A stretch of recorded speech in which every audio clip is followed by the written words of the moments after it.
안녕하세요. 예전에 핫다를 하다가 물려서 뜬 눈으로 날밤을 샌 적이 여러 번 있었는데요. 전 그때 담력을 키운다고 일부러 핫다를 하기도 했었습니다. 지금 생각해보면 한마디로 개지랄이었죠. 하한가에 매물이 수백만 주 쌓여 있는 걸 보면 아무런 생각도 들지 않습니다. 정말 그 막막함이란 안당해 본 분들은 절대 이해하기 어려울 겁니다. 입맛도 없고 잠도 안 오죠. 불안과 두려움과 공포가 뇌리를 떠나지 않기 때문입니다. 지금 여러분이 주식을 매수하고도 잠을 이루지 못하는 것도 이런 게 아닐까 합니다.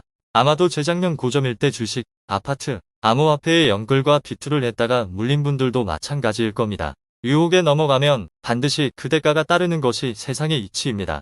요즘 한창 시끄러운 사이비 종교 문제도 그렇습니다. 마음의 평온은 내 안에 있는 것이지 결코 외부에 있지 않습니다. 지긋지긋한 사이비 종교 문제가 계속 창궐하는 건 자신을 스스로를 통제하지 못하니 스스로 타인의 지배를 받아들이기 때문이라고 봅니다. 스스로 마음의 평온을 유지할 수 없으니 타인에게 기대거나 구걸할 수밖에요. 이 마조이스트적 자학은 일종의 질병과 같다고 봅니다. 그들의 성향이 그렇기에 스스로 깨닫고 그걸 고치려 하지 않으면 답이 없습니다. 결국 자각과 의지의 문제입니다. 하지만 그들은 소외되는 것이 불안하고 두려우며 공포스럽기 때문에 그걸 멈출 수 없을 겁니다. 강박증이죠. 재작년 사람들이 온통 주식, 아파트, 암호화폐로 미쳐 날뛰니면은 자신만 소외될 수 없다는 집단 심리가 작용한 것이 아닌가 합니다. 부자가 될 수 있다는 가스라이팅 펌프질에 경도되어 이성이 마비된 거죠. 사이비 종교와 같은 증상이라고 보시면 됩니다.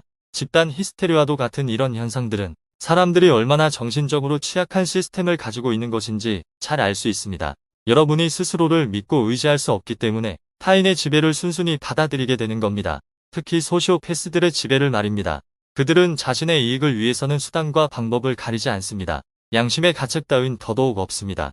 자신을 포장하고 합리화하기 때문입니다. 타고난 유전적 기질이기 때문에 약도 없습니다. 신경생리학적으로 타인을 사냥함으로써 도파민이 분비되는 구조일 겁니다. 지금 사회에 만연한 각종 사기의 배후에는 바로 그들이 있다는 걸 아셔야 합니다. 그들은 평생 약자들을 먹잇감으로 삼아 사냥을 즐길 겁니다. 그게 그들의 본성이니까요. 그들이 바로 최상위 포식자들이라고 보면 됩니다. 그리고 그들의 지배를 기꺼이 받아들이는 사람들이 너무 많다는 것입니다. 바로 마조이스트적 사람들이죠. 그들은 어쩌면 공생의 관계일 수도 있습니다. 오히려 그들에게는 지배와 피지배의 유대가 삶의 방식일 수도 있습니다. 사이비 종교 신자들의 성향도 이와 다르지 않습니다. 가련한 중생들이죠. 하지만 어쩌겠습니까? 스스로 최상위 포식자들의 먹잇감을 자처하는 것을 말입니다. 그렇게 최상위 포식자들의 놀이객감으로 살다가 단물이 빠지면 버려지는 거죠.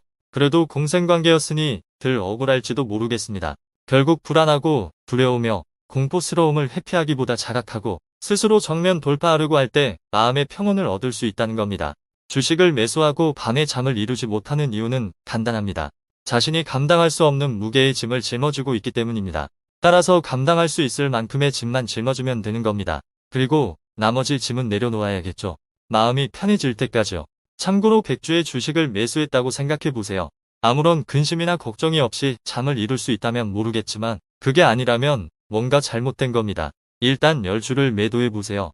그래도 불안하다면 또 10주를 더 매도해보세요. 그렇게 마음이 편해질 때까지 계속 매도를 하는 거죠. 간단하지 않습니까?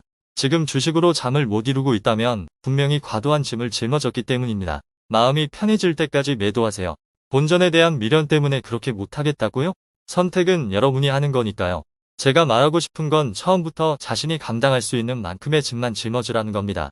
탐욕 때문에 과도한 짐을 짊어지면 잠 못 이루는 밤을 맞이하게 될 수밖에 없습니다. 제가 핫다를 하다가 그랬던 것처럼요. 따라서 몰빵이나 올인을 해서는 안 되는 이유가 여기에 있는 겁니다. 주식 투자는 여윳돈으로만 하세요. 전 제 유튜브 채널을 처음 시작할 때부터 절대 빚지지 말고 여윳돈으로만 투자해야 한다고 수도 없이 강조했었는데요. 하다못해 신용카드도 잘라버리고 체크카드만 쓰라고 말했었습니다. 아마 대부분은 무슨 이런 개소리가 있어라며 무시했겠죠. 하지만 지금의 상황을 봤을 때 제 충고가 개소리만은 아니라는 걸 알게 되지 않았을까 합니다. 빚을 권하는 자들은 여러분의 인생을 시궁창으로 이끄는 자들이라는 것을 명심하시길 바랍니다. 그들은 빚도 자산이라며 안심시키고 유혹하죠. 그러니까 재작년 그 고점에 빚내서 주식, 아파트, 암호화폐를 겁대가리 없이 덥석 문 거 아닙니까? 한마디로 최상위 포식자들의 가스라이팅 펌프질에 당한 거죠. 탐욕 때문에 재작년 연끌이나 비투를 했던 많은 사람들이 지금 어떻게 됐을까요? 편안하게 아무런 걱정 없이 하루하루 잠을 잘 수 있다는 것 자체가 얼마나 행복한 것인가를 뼈저리게 느끼고 있을 거라고 봅니다.